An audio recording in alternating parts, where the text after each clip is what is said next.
Eu continuo na missão, eu continuo por você e por mim.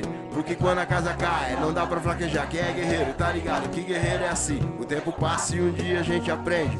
Hoje eu sei realmente o que faz a minha mente. Eu vi o tempo passar, vi pouca coisa mudar.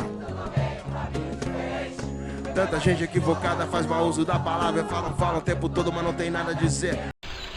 Mas combate ao mesmo tempo, né? Que é uma preservação que exige um combate contra um capitalismo que vai destruir esse meio ambiente que de repente é muito raro se encontrar lugares como essa vila ao entorno do Parque Nacional de Superagui, onde se vive aos moldes de antigamente, em plena segunda década de século XXI, como tu disse, entre dois grandes estados, né? Foi importante de repente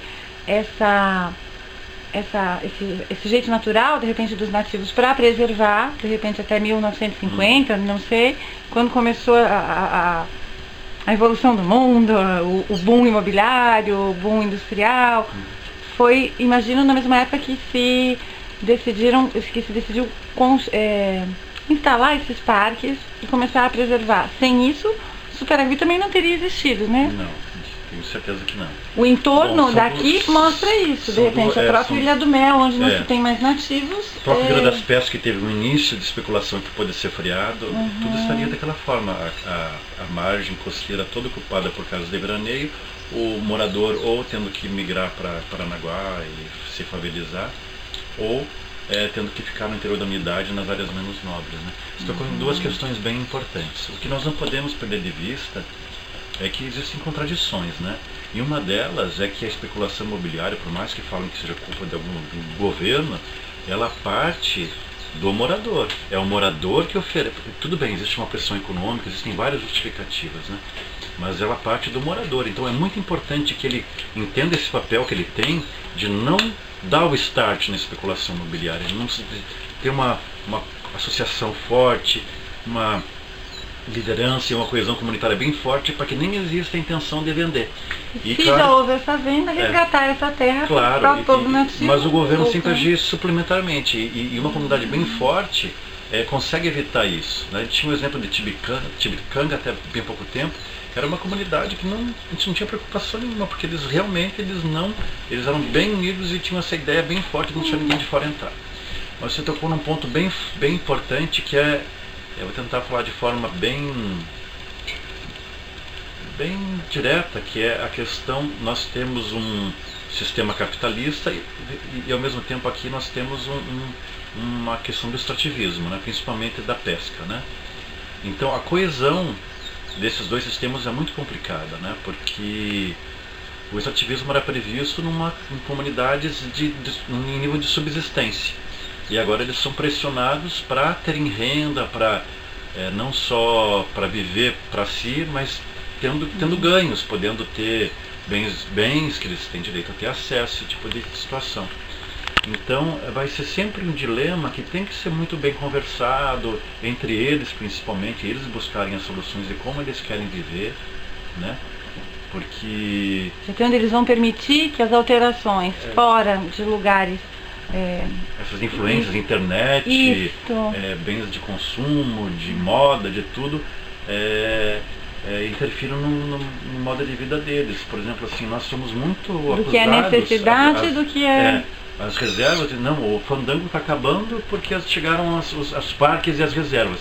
E justamente nós queremos que o fandango seja referência não só no Brasil como no mundo. A gente procura trabalhar, esporte a rabeca.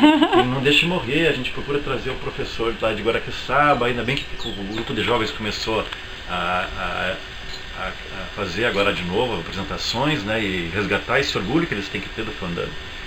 Mas assim, o pessoal esquece que tem uma influência evangélica muito forte nas comunidades, que é um direito deles. Mas que ao mesmo tempo foi isso que a gente percebe que teve um impacto muito forte na dança e na música deles. A manifestação cultural, né? Teve muito forte. Essa parte religiosa, né? Que são várias, você tocou num ponto também bastante interessante, que são vários grupos religiosos que convivem muito bem, né? Sim, mas eu acho que em algumas comunidades nem tão bem assim. Eles teriam que ter uma abertura na religião, de conversar, em perceber o que realmente é uma coisa, teoricamente, não uma seita para a igreja, mas uma coisa que é cultural deles e que é bonita, que não vai contra Deus.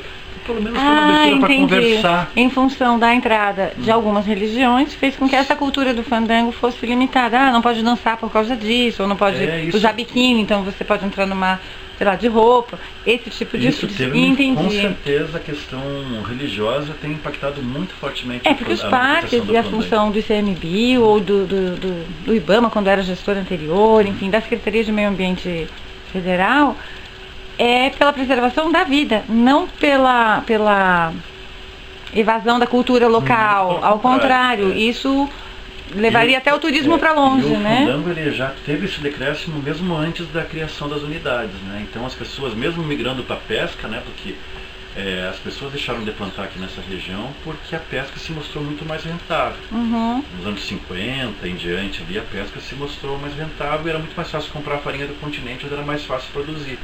Isso foi antes das unidades, das áreas criadas, né?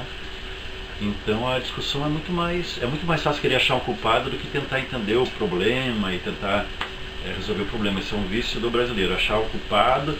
E ultimamente tem sido muito atacado fortemente essas áreas de conservação, né, os parques principalmente. E tudo de repente que parece que anda por um caminho direito, recebe mesmo mais ataques no sentido de confundir o próprio telespectador, o próprio leitor. E aí cabe a cada um, de repente, ter uma visão particular, ter um ânimo particular de buscar uma resposta maior, de fazer uma pesquisa mais aprofundada.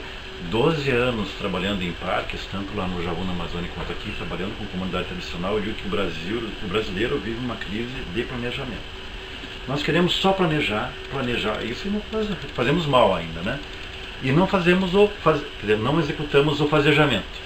Quer dizer, existe uma coisa muito importante no planejar, que é executar, aprender com os erros e melhorar, corrigir os erros. No Brasil ninguém erra, todo mundo só acerta.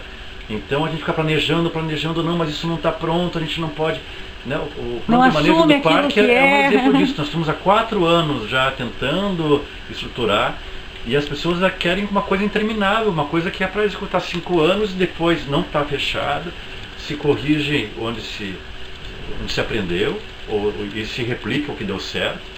Né? Perfeito, Mas normalmente quem executa, quem faz é criticado. Mas não seria problema mesmo. Mas outros não arregaçam a manga para fazer. Então fica uma eterna discussão. E mesmo nível governamental hoje existe tanta participação que é importante, mas ela não pode imobilizar, paralisar. E isso em todas as esferas, seja do meio ambiente, saúde, que a gente está falando, educação, meio ambiente. Nós temos que fazer mais e as culturas, criticar menos, entender a crítica e buscar nesse soluções. Ponto nós temos que aprender um pouquinho com os americanos, os ingleses, porque eles não têm medo de errar. Os alemães são muito práticos, pragmáticos, né? Então vamos planejar até onde a gente pode, fazer, como a gente pode, reconhecer os erros, que isso é fundamental. Todo mundo vai ter, errar, e é o erro que faz justamente crescer, né? Se você não acerta todas as questões na prova da escola, não precisa ir para a escola. É tão prático. E o pessoal aqui que vai estar me ouvindo é aluno.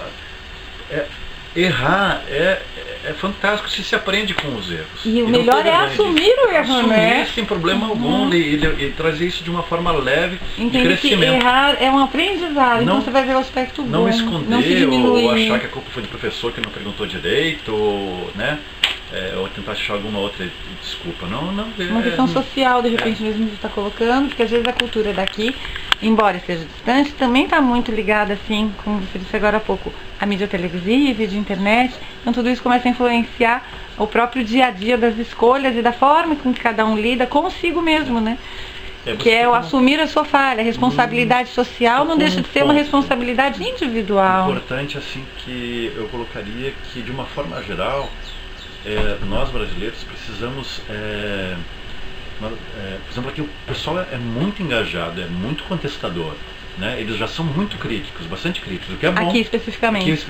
O pescador paranaense, eu convivi com um ribeirinho na Amazônia, que é bem diferente. Aqui todo mundo contesta, fala, dá de dedo, não tem porque é autoridade, isso nem existe autoridade aqui, né? Todo mundo é de igual para igual, esse problema eles não têm. Né? Por mais que muita gente instigue, quanto mais ainda o conflito, mas essa deficiência eles não têm. O que falta para todos nós, enquanto governo, sociedade, é entendermos também que nós temos que nessa questão de direitos já estamos bem formatados, bem capacitados, sensibilizados, mas precisamos também nos sensibilizar com relação aos nossos deveres, de engajamento, de fazer produzir, de não ficar só jogando pedra de quem está fazendo. Eu estou vendo que o lixo está ali caído, eu não vou reclamar que está caído, eu vou passar e recolher o lixo, levar para casa e jogar. Nós temos que ter algumas ações de dizer, não, aqui na frente da minha casa eu vou cuidar, vou fazer a minha parte. Entrei no mar, tô tomando um banho, passou o lixo junto, pega. Pega, o governo é responsável pelo resto, de questão de barracão de reciclagem, transporte, vamos brigar com o governo. Mas no que eu puder fazer a minha parte, se engajar e essa questão de ter esse pertencimento, né, não achar que a culpa é só do outro, que é fundamental, porque até hoje entender que o outro também erra. Essa questão da dengue é um tapa na cara de todos nós, uma coisa simples de resolver. Você vai, por que tem sujeira na rua? Por que tem sujeira na praia? Por que aqui no Superagui chegam tantas garrafas, tanto, né? A hora que chega a dengue aqui a gente está perdido.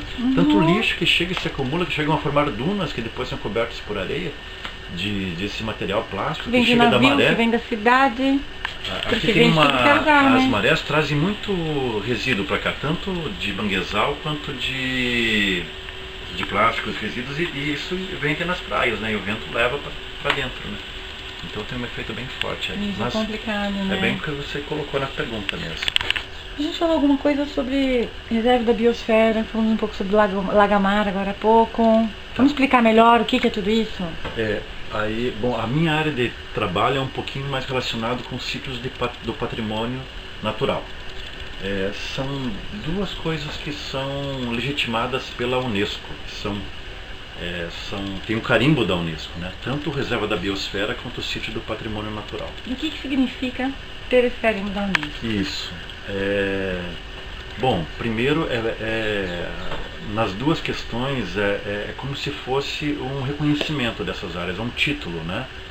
Que se reconhece que essas áreas são extremamente importantes para o mundo e que não são só um patrimônio do morador local, de nós daqui da região, mas sim são tão importantes que acabam tendo uma importância para o planeta inteiro, para todos os cidadãos da Terra. Na prática, vou tentar falar de forma bem objetiva, a Reserva da Biosfera, quando a Unesco cria, é mais para auxiliar, apoiar a administração dessas áreas, né? Então, aqui nós temos a Reserva da Biosfera da Mata Atlântica, com bastante áreas florestadas no Brasil todo, que em área florestada é a maior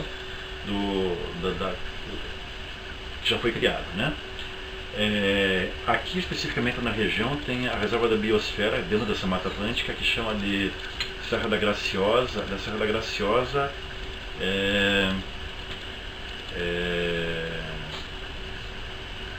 e um pedacinho lá de São Paulo, né? Vale do Ribeira, que é a porção melhor conservada dessa área. É o maior contínuo de Mata Atlântica do país, né? Que é a área maior de Mata Atlântica conservada aqui nesses dois estados, né? Que une esse pedacinho, Paraná e o interesse da Unesco é colocar todo mundo para conversar ao criar a Reserva da Biosfera, todas as instituições, as comunidades, todo mundo junto para conversar e tentar que a coisa aconteça na prática. Que cada um comece a conversar e com isso possam se apoiar e fazer coisas em conjunto para melhorar suas áreas. Então, Reserva da Biosfera, nós vamos falar em administração. É uma intenção que a Unesco tem, que todo mundo converse e juntos possam administrar melhor a área. Se a gente for falar de sítio do patrimônio, já é uma coisa que é muito mais ligada à questão da questão da singularidade, da importância daquela área para a humanidade, no sentido de tombamento, né? Assim como nós temos os bens culturais, nós temos os bens naturais que foram tombados, né? E que tem que permanecer da forma mais integral, protegida possível, né? Então, assim como a gente protege a cultura e a história, a gente protege a natureza, e daí tem a Unesco os sítios do patrimônio natural. Que eles têm um relatório, um questionário que eles produzem anualmente, mas também eles têm, quando uma área está ameaçada, eles têm uma lista de sítios ameaçados em perigo. tanto os históricos culturais quanto os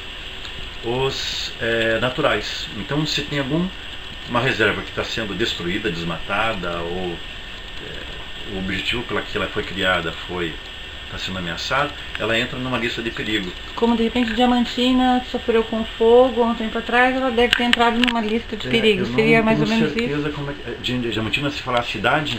É aquela Chapada Diamantina na Bahia que pegou fogo por muito tempo, né, recentemente. Isso. Pensei, de repente, esse seria um exemplo para... Eu não tenho certeza se ela é se ela seria um sítio. Ou tombado só uma por reserva. Unesco, Mas se fosse... Não, mas se fosse claro, é um incêndio que trágico, poderia ser. Porque para ser uma unidade de conservação, muito provavelmente só essas coisas naturais é que podem colocar em risco, não seria nem a degradação humana, por exemplo, né? foi criado o Parque Nacional do Chapada dos Veadeiros. E aí foi ampliado o parque, e aí foi tombado o parque. Aí depois o governo teve que reduzir a área, e por isso quase teve que sair da lista de bem tombado da Unesco, por causa dessa redução. Aí eles tiveram que negociar. Então é como se a gente... É o governo que se dispõe a entrar Isso é um papo interessante numa lista também, de patrimônio. Mas disso. quando ele se propõe a entrar naquela lista, ele vai ter que prestar conta para a humanidade, para a Unesco, né? E o governo tem feito, acho que o máximo, pelo que a gente nota, para tentar manter, né, esses parques. A gente escutou recentemente falando sobre alguma coisa assim, pode ser que as unidades de conservação estejam ameaçadas. Pode ser que se acabem com algumas unidades. Isso é verdade, isso é fato. Olha, porque hoje em dia a internet tem muito... São casos ainda bem raros. Já aconteceu, algumas unidades foram desafetadas. Pode acontecer. Pode acontecer, principalmente se foram recém-criadas, né? E mais em nível, talvez municipal, estadual. Federal já bem mais difícil, né? Disso acontecer. Então, mas eu acho que...